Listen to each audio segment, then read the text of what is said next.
बोला. दूधसागर सोसायटी 500 बंगला. आमच्या साईडला पाण्याचा खूप सारा प्रॉब्लेम चालू आहे. पाणी आम्हाला वेळेवर येत नाही. 12-12 दिवसाला पाणी येत आहे. नगर साईडला 2 दिवसाआड पाणी आहे. आम्हाला कमीत कमी 3 दिवसाला तर पाणी तुम्ही सोडत जा. पाण्याचा एवढा प्रॉब्लेम आहे. पाणी आलं तर लाईट नसती वेळेवर. हा फेज 2ची लाईन आहे म्हणतात. मग आम्हाला मोटरी लावायची गरज पडायला पण नाही पाहिजे. तुम्हाला असं पाणी यायला पाहिजे. आम्हाला ते पण पाणी वेळेवर येत नाही. पाण्यासाठी आमच्या एवढ्या बायांची एवढी तक्रार चालू आहे.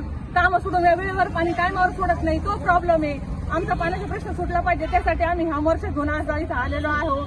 परत दुसरी गोष्ट, आम्हाला कचऱ्याची गाडी तर येतच नाहीये. वाटलं तर तुम्ही आमच्या एरियाचा सर्वे करू शकता. सगळ्या कचऱ्याच्या गोण्या मोकळ्या प्लॉटमध्ये लोकांनी आणून टाकलेलं आहे. त्याच्यामुळे आमचे लेकरं आजारी पडतात. हा प्रॉब्लेम आमचा कुणी सॉल्व्ह करणार? त्यासाठी आम्ही आज हा मोर्चा इथं घेऊन आलेला आहोत. आज जर आमची मागणी पूर्ण नाही झाली तर याच्यात दुसऱ्या वेळेस आम्ही याच्यापेक्षा जास्त मोठा मोर्चा घेऊन रोडवर बसू, आंदोलन करू, मोठ्या प्रमाणात आंदोलन करू. आमचा पाण्याचा प्रश्न सुटला नाही तर आम्हाला पाण्याचा वेळेवर तर सोडतच नाही. टायमिंग पण नाही पाण्याचा. तर कधी सोडतोय सकाळी, कधी संध्याकाळी, कधी दुपारी. आम्ही कामधंदे सोडून घरी ते पाण्याची वाट बघायची. त्यांना फोन लावले तर त्यांचे फोन स्विच ऑफ असतात. हे आमचे प्रश्न सुटले पाहिजे. त्यासाठी आम्ही हा मोर्चा घेऊन आज इथं उभा राहिलेलो आहोत. हा आमचा प्रश्न सुटलाच पाहिजे. एवढंच बोलणं आमचं आहे. Jalgaon Dudhsagar society, Tuljabhavani colony, 500 bungalow. कारण की आम्हाला पाणी ना 8 दिवसाला, 10 दिवसाला, 15 दिवसाला पाणी येतं. त्या पाण्याचा टायमिंग नाही. कधी रात्री येते, कधी दिवसा येते, कधी दुपारी बी येते.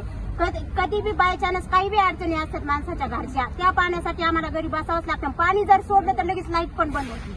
लाईट कारण की ज्यांना हौद आहे त्यांना हौदाची सोय, त्यांना पाणी पडतंय. ज्यांना हौद नाहीये त्यांची इतकी गैरसोय होती. प्यायचं पाणी तर नाहीच आहे, पण वापरायचं पण पाणी नाही भेटत. कसलंच भेटत नाही.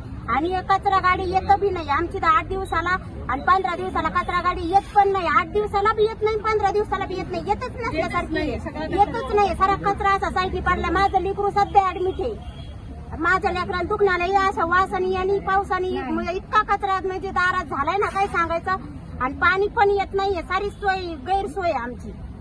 आणि लाईट पण नाहीये. पाणी आलं की लाईट जाती. आम्हाला पाणी हौद नसल्यामुळे पाणी टाकी चढत नाही. हांड्यात सगळं चढत नाहीये. पाणी बी इतकं कमी येतंय. जरा ते स्पीडनी पाणी आलं पाहिजे. आणि पाणी तर नगर शहरात आहे ना, 2 दिवसाला येतं निदान. आम्हाला 3 दिवसाला पाणी आलंच पाहिजे. त्याचा बी पाण्याचा टायमिंग फिक्स पाहिजे. पाण्यावाले फोन पण उचलित नाहीत ना. लाईटीवाले पण आमचे नंबर ब्लॅकलिस्टला टाकलेला, ते पण दक्षता घेत नाही.